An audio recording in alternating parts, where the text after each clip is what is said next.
Hey everyone, Nubkeks here, and welcome back to Heroes of the Storm. In today's episode, we are taking a look at Li Ming and the new build I think that you really want to be looking at with her since the nerf to Calamity, which is really going to shake up her place in the meta and how she is played. In case you guys have not actually played much Li Ming yourselves, Calamity is a level 7 talent that she has, which makes her teleport a spell on her E ability do AoE damage after you teleport. It basically adds a third damaging ability to her base kit, and it is by far her most popular level 7 talent, the one that really dominates her playstyle, and the people have been playing around for the most part. Now, in the last patch, which came out during the week, earlier in the week, we were a bit delayed making this video because we were covering all the PTR stuff. It was changed so that Calamity now only damages heroes. It does not damage minions or monsters, mercenaries, structures, anything else, only heroes.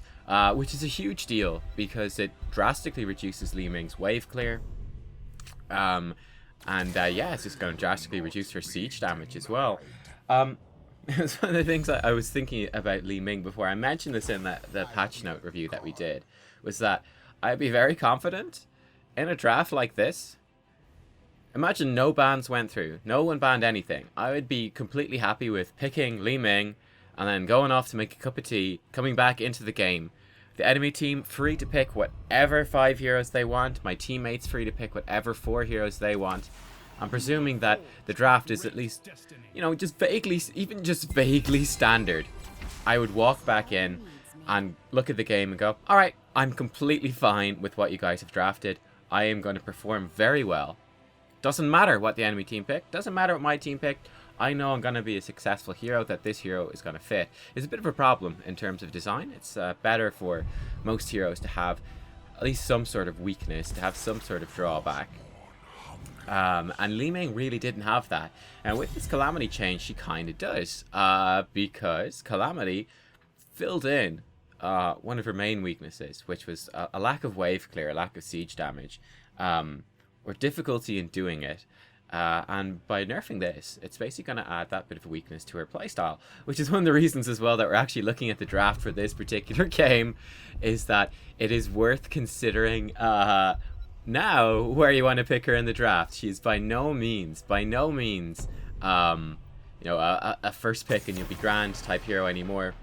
Because she has this big weakness of having very weak wave clear, we're going to see emerging much more stronger maps for her and weaker maps for her, and also the importance of drafting her alongside other strong wave clear. She'll bring a very strong poking presence to team fights and skirmishes.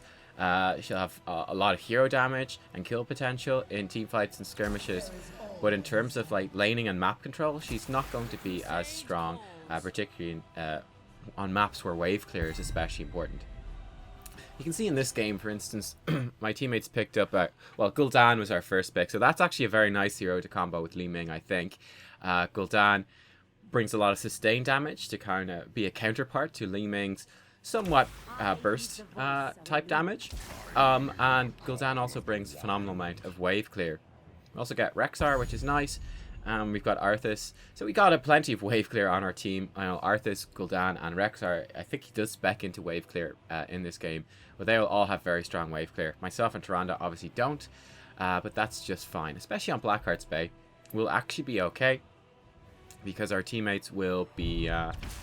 They should be able to deal with the wave clear up top, no problem, without us needing to contribute overly much. And yeah, here we go. I would say probably the 2 heroes that would have scared me a little bit as Li Ming would probably have been, I would say probably Tracer would be pretty scary, and a Nubkeks would be kind of scary to me as well. Not very scary, but kind of annoying to deal with. And the good news is that, well, one of the funny things is that they're actually very underrated heroes. Very underrated heroes, and you don't get to see them picked too much. Tracer, in particular, she tends to be... Actually, I think the thing that's more underrated with Tracer is the fact that you want to run the Tracer Tassadar combo, and people don't really like playing Tassadar. They very rarely pick him. You'll see it probably most often when people are duo queue that run Tracer Tassadar, and that can be very scary against Li Ming, because her skill shots are very difficult to hit against Tracer, and she can just kind of exploit your low health pool and take you down. You've got no defenses against basic attacks. I need to sneeze. I'm fine. And then a Nubkeks who's pretty good at blocking and absorbing your skill shots. But again, he's massively underrated. There's actually... I just want to mention this as we're going into the game, and then I'll start talking more about Li Ming herself. But I was just blown away by this. There's the Heroes of the Storm December 2016 survey. Just came out today, the day I'm recording this commentary. There was almost 4,000 participants in the survey. And they did a number of things, like pick their favorite heroes, what heroes they thought were strongest, what heroes they thought were weakest. But in the weakest heroes, Murky got 40% of the votes, so that's fairly understandable. But Gaslow, actually second place as the second weakest hero, with 5.1% of the votes. And then a Nubkeks third, with 4.4% of the votes. Crazy! That's absolutely insane. Put it in perspective, right now, in basically the same meta that this was... this survey took place in, Gaslow, remember this survey was just anyone could enter, so all skill levels included. And then looking at the win rates for all skill levels, Gaslow, who is considered to be the second worst hero, has the 4th highest win rate out of, what is that, 50 something, almost 60 heroes. He's got the 4th highest win rate, but he's considered the second worst. It kind of shows you people's perception of the game can be crazy off kilter. It can be really wrong. And same thing with a Nubkeks. Ironically, a Nubkeks considered the 3rd worst. Compare him to Li Ming. Li Ming got 3.9% of the votes to be the best character in the game. He's got a higher win rate than Li Ming. Substantially higher. She's at like 47%, which is pretty bad overall.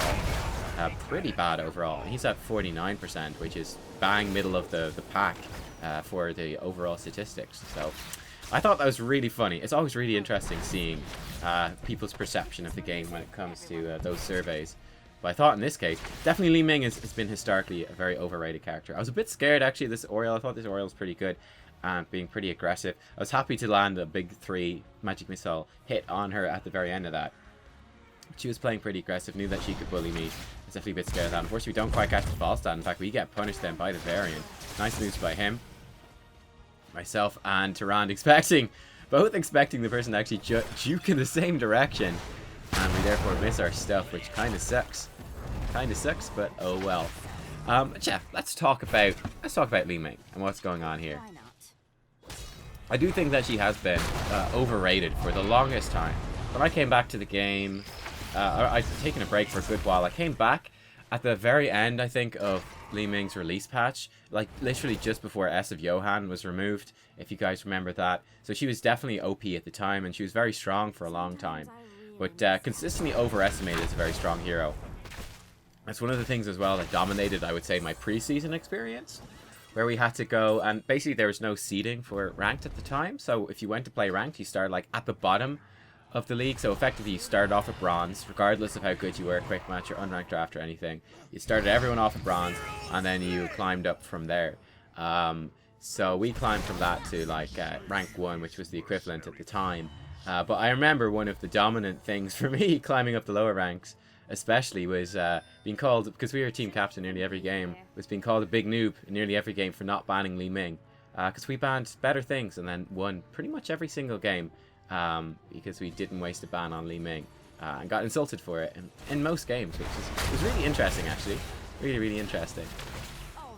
But anyway, here we are in the game, and we are playing away on the magic missile Li Ming and trying to make the most of it. So at level 1 I picked up, in this particular game, picked up Power Hungry, just because I do love Force Armor more so on level 1, which gives you a charge of spell block every time you land magic missiles. You can stack up to 4 of those. Super useful ability. Enemy team doesn't have much though in terms of spells. So like you can see here, focusing on the Oriole, who was a bit out of position, then jumping in on top of Falstad, focusing him down as well. And there we go, really nice damage from our team as well. And we take down 3 kills. Varian actually re-engaging for some reason as his teammates are dead. He's almost dead himself, maybe wanting to go out in a blaze of glory. And we take him out now. Nazebo though is showing us who's boss. He chases off myself and Gul'dan, gets a lot of free damage down on us because we're both out of mana. Gul'dan going in pretty hard here, trying to chase that Nazebo away. But yeah, pretty successful fight for us there, and that's a big swing in tempo for us in this particular game so far. As our teammates are saying, why didn't we pay, guys? And I went, oh shit, wait, we got 9 coins? Oh crap, I've got all of them. I didn't realize I had all the coins. So yes, I would have absolutely gone and paid at that stage. But I figured, I just assumed incorrectly that we had enough to get the turn in with that big team fight win. It was in fact me who had taken them all, stole them all. Nice sidestep from the Zeebo actually. Now of course, it's a bit of a tough situation because it puts him out of position, which means he does get taken out regardless. But a nice attempt from him to sort of juke and try to evade that kill. Level 4 I did pick up Charged Blast. I actually am a big fan of this talent. So whenever you hit an enemy with magic missiles, it will apply a charge to them. You'll see it as this little purple graphic that displays on them. When we hit them with a basic attack, it then triggers that mark and does a little chunk of damage. It's really nice. It just adds up to more and more damage. It's very easy to trigger and activate. See there, we finished off the Oriole with a basic attack, triggering that charge, killing her even though she did a heal. It's really nice PvE damage output, it's really nice PvP damage output, and it's nice consistent damage. The core bit of this build is probably our level 7 talent, which is Seeker. This massively increases the single target damage of our magic missiles. If we hit 3 missiles, all 3, against a single target, it will do a big chunk of bonus damage. You'll see it here against this fort time and time again. You'll see this big critical hit marker popping up, and it does a really satisfying sound effect actually. And yeah, that will do a huge amount of bonus damage. It can be difficult in the team fight, of course, when people are running around to land all 3 consistently, but that is what we're going to be aiming for. So yeah, I think then Charge Blast and Seeker do combo quite nicely together, because Charge Blast gives you a lot of guaranteed damage, even if you do make a mistake and you do miss your missiles, or you don't land all 3 in a hero, you'll still get some bonus damage. For example, here against this Johanna, we're going to get a little bit of bonus damage against her when we trigger that mark, even if we don't hit them all. So he does eventually expire. You can see sort of some of the single target damage here coming out against Johanna, and that's purely the power of Seeker and of the Charge Blast. Activating that as well, we're able to chase her off, 1v1 her quite handily actually. She's not too much of a threat to us. We picked up Disintegrate them at level 10. They don't really have very much wave of forcible stuff on their team, overly much. I would say once we get to level 20, obviously it would be very strong against some of their heroes. But I felt like Disintegrate would be better, just more consistent damage output. I decided that would be the thing to go for here.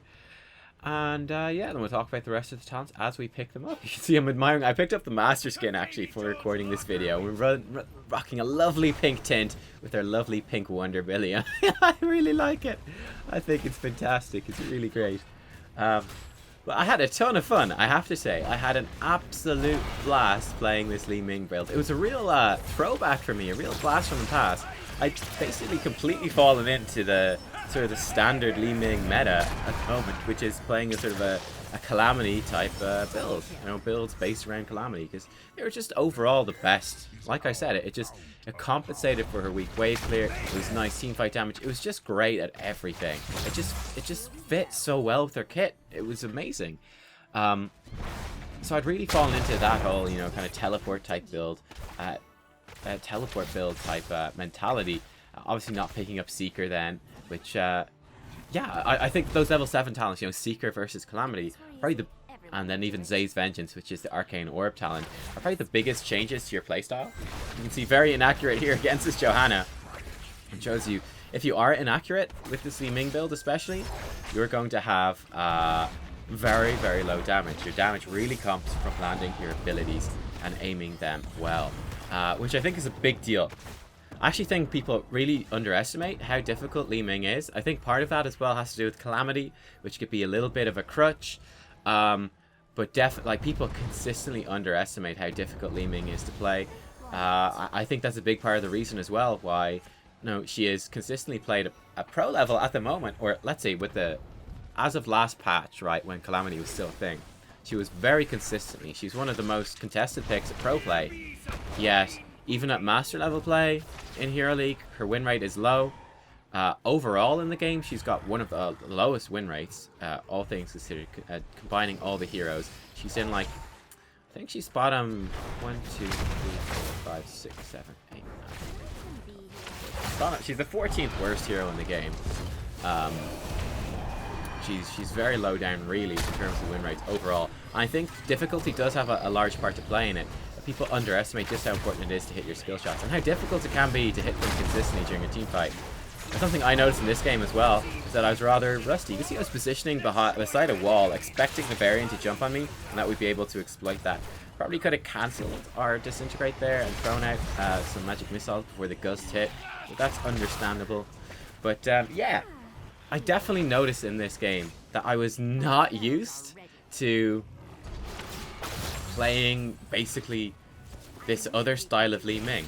You become much more conscious, actually, of your aim with magic missiles when you're running this build, because it becomes so important to land all three, because it's such a big damage spike if you do. So I became far more conscious of landing them all, which was a real eye-opener, actually, to how often I kind of fall into a trap of not aiming them particularly well, just kind of throwing them out. Whereas now, you know, you want to hit the magic missiles, even just to trigger Charge Blast, to trigger Seeker, to trigger everything. It was so dependent on landing them. Yeah, you definitely pay way more attention to your accuracy and notice like the little bits where you aim them badly, and then get very much rewarded when you do land them well. And of course, because, you know, you're mostly just aiming your Q and your W, you're not worrying about landing your E. You can focus on that much less. You can see that we did a huge chunk of damage to that variant right there. We pretty much killed him outright. I think, yeah, he's just going to die there to some Gul'dan damage. It's going to finish him off. He got absolutely wrecked. Seeing disintegrate damage to the team. We get gusted away. Gonna try and mount up, but should probably kill this abomination. It is going to go down to Misha. We're just going to come across here and focus on the team. We're going to teleport out of the zombie wall. To re-engage here. Our team is looking pretty low. The enemy team is fairly healthy. Both teams down one hero. But Johanna somewhat overextended. A big summon Syndra Ghost from Arthas, slowing down the entire enemy team. We're able to focus down the Oriole. We got Disintegrate out on her. Unfortunately, she walks away with a sliver of HP, but our Arthas does finish off the kill. I'm kind of running over here. Gonna try to dismount Nazebo, but we do not have any mana for Disintegrate. It's actually 80 mana. I knew I was short of mana. I didn't quite have time to catch how much mana I had. So I just went into position as if I would have had enough mana. Turns out I didn't, which is unfortunate, but we didn't really waste too much time. And continue on. At level 13 in this game, I did pick up Cannoneer, actually.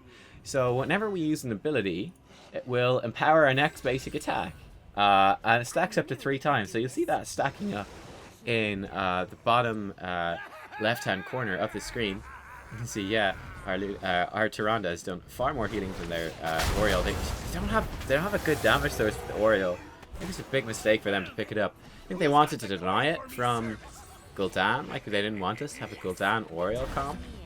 But then, what did they last pick? I guess they were expecting Nazebo would work. You see, I used Disintegrate there. It was spinning around like crazy.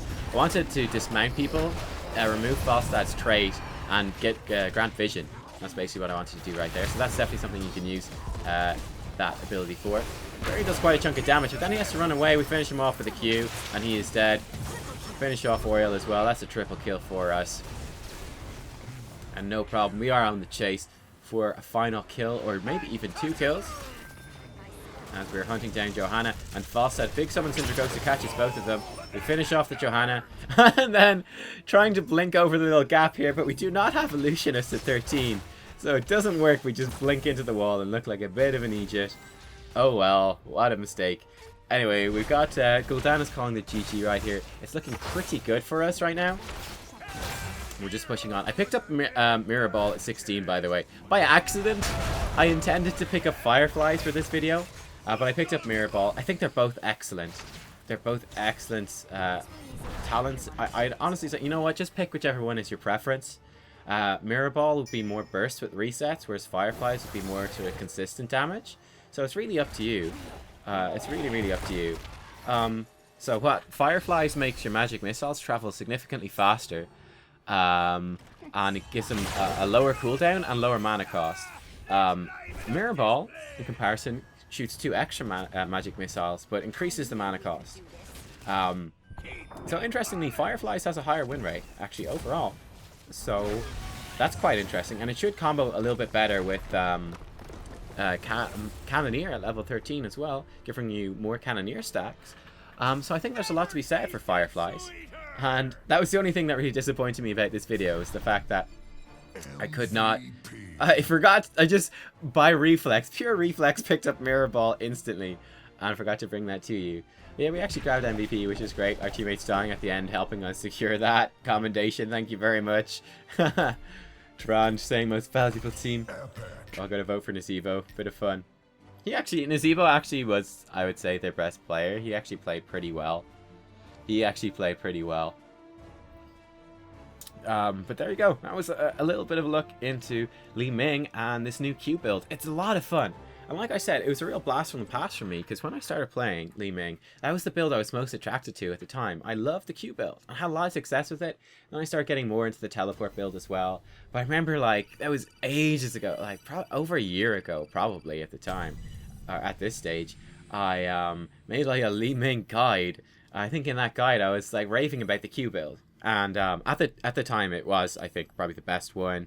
That was before they nerfed it. They nerfed the Q because it used to do full damage to buildings. Now it does half damage to buildings, but at the time doing full damage to buildings with the Q build, you would just melt structures. It was really stupid. So yeah, I had a lot of fun doing that. And I was never a huge fan of the teleport build, but then it became just sort of, well, meta overall and considered to be stronger. And I moved into that. So it was really nice, actually, going back to this older play style of Li Ming. For me, like an older style, a style I used to play. And I have to say, like, I really enjoy this style. I think I actually prefer this style of play. Much more of a long-range style. And then just because you're pretty much just focused on your W and your Q, as your damaging abilities, you're making the most out of these two skill shots. That, you know, that's the thing, you know. You can kind of land them okay, pretty consistently, but it's getting the most out of these skill shots on a consistent basis. Like, really trying to land, you know, a full hit of magic missiles every single time in a team fight. Trying to land, you know, a max range arcane orb on good targets every single time in a team fight. Now, obviously, that's it's too high of a goal. You're never going to land everything. But, you know, trying to land them the majority of the time with maximum value is actually really difficult. And much more difficult than people think it is. And it's very rewarding when you do. And with this build, because you're just using those two abilities, you're very much focused on maximizing them, which is really cool. Whereas, you know, with Calamity, it was more like, just can I hit this dude? It was much simpler in a lot of ways. But yeah, I mean, I like it. I think it's really good. This build has really good win rates. Again, Fireflies is even better, by the way. So do bear that in mind. But it's pretty cool. I think you could obviously mix up in Wave of Force instead of Disintegrate as well. That would be a pretty reasonable change. You could, if you wanted, mix up the level 4 talents. Though I would recommend Charge Blast myself, actually. I'm a big fan of that, like I said. And then level 1, you have a lot of freedom too. Like I also mentioned, I would trend towards picking Force Armor if they have abilities that can hit me hard. So, Zeratul, perfect example. If I have a Zeratul, I'll pick Force Armor every single time. If not, I'll pick up Power Hungry. Now, the one sad thing I think about this rework is that it kind of nerfs the teleport build a lot. You know, Ether Walker at level 1 becomes a kind of a dirty talent. It's, I don't know, like that used to be really good because you could combo it with Calamity for great siege damage, but now that doesn't work anymore. It kind of sucks. And I think that's kind of sad. And Illusionist at level 13 is now really underwhelming as well. I personally, if I was Blizzard, what I would do is just, I want to get your guys' opinion on this as well. Just a little bit of a change. Okay, going back to like my feeling of 3 talents per tier being my favorite. I'm not a huge fan when there's 4. I really like when there's 3 talents on a tier. For level 1, I know this is like a talent people like, but I would actually get rid of Astral Presence, right? Just get rid of Astral Presence, which is bonus mana regen below 50%, 25% mana, excuse me. Get rid of that, right? So just have Power Hungry, Force Armor, Ether Walker. So Ether Walker free teleports when you haven't taken damage, Force Armor, Spell Block, and then Power Hungry gets some mana, more mana and a bit of ability power.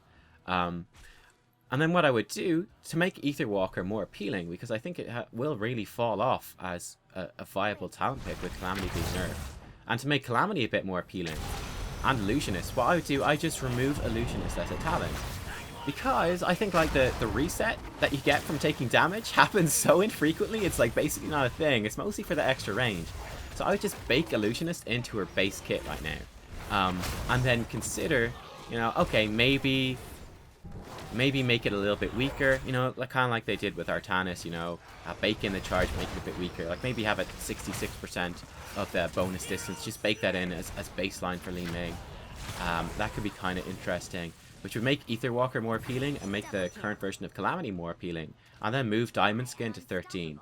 I think that would do a pretty good job of making her E-build a lot stronger, while also being kind of competitive, and then having 3 talents at every tier.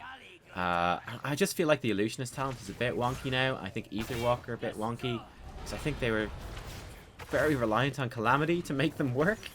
I'm really concerned that this E-build is really going to fall off. So that's just one suggestion. I don't know how that would work. Again, you might need to tweak the strengths of some of these talents, but I think it would make for a pretty cool build if you had those sort of options built in. So I mean, like, just longer range teleport at the start makes Ether Walker more appealing from like a mobility sort of standpoint, or like doing some kind of cool plays with free teleports and cool tricks and jukes. That would be fun. Makes Calamity more appealing earlier on in the game, so you can actually use it against heroes, because I feel like at level 7 it's gonna be really hard to use Calamity against heroes. It's gonna be so difficult to do that. And then yeah, kind of move Diamond Skin into a better spot too, and just have those damage talents, you know, Firefly's Mirror Ball at Arcane Orb at level 16. I don't know, I think that would be a fun change. So I just thought, I was kind of thinking about that while I was looking at Li Ming and thinking about her talents and how she used to be and what she'll be like in the future with these changes, because I think the Calamity change is quite substantial. It's a big one. And yeah, that's what I think. I was just thinking, you know what, that would be a little fun way to just do a little minor rework to Li Ming and maybe bring her E-build back in as a potential build without having the sort of the suffocating, you know, just being good at absolutely everything sort of status that it has. Again, like I said, might need some nerfs to like Diamond Skin or something. I don't know exactly what you'd have to do, or make that baseline Illusionist weaker. I'm sure you could bring it in though in a pretty balanced state fairly easily. It was one of those things that I remember, again, when I first back in the day, we're talking like pre-season times, when everyone thought Li Ming was overpowered. She really wasn't. I remember on Reddit there was someone who had a big argument with me, and he's like, Li Ming is impossible to balance. You cannot balance a hero with this trait. And of course, ironically, she has been, I would say, on the whole, actually pretty well balanced for a long time. I think, again, like I said, she's been too much of an all-rounder, but her win rate has been just fine. In fact, it's been quite low for a long time. Overrated hero, for sure. I think definitely going to fall into that now. We'll probably have her for a little while, being considered a bit too good than she is. But there you go. Oh, final thing, and then we'll end the video. Maps that she's good on. I think Battlefield of Eternity, Towers of Doom, and then probably Cursed Hollow. Maybe Sky Temple or Blackheart's Bay as well. Those would be the big ones that stand out to me. So Battlefield of Eternity and Towers of Doom being big ones where wave clear isn't overly important, but that single target damage, poke damage, same thing with Cursed Hollow. You'll probably have teams that can handle that. And then the single target, the poke damage that you bring, the skirmishing power, the team fighting power, and then the long range interrupts and stuff like that. Gonna be really useful. And then of course the Q build is gonna be great against the Immortals on Battlefield. So there you go, guys. There are the maps I would recommend Li Ming on. I would probably steer away from her from now on maps where wave clear is very important. Like, probably she's going to be a lot weaker at Dragonshire, Tomb of Spider Queen, maybe Braxis, Garden of Terror a little bit, maybe, I'm not sure. But yeah, anyway, bit of an insight into her. Hope you enjoyed that one. A lot of thoughts in this. Give it a thumbs up if you did like it, and I'll see you all next time for more Heroes of the Storm. Bye bye.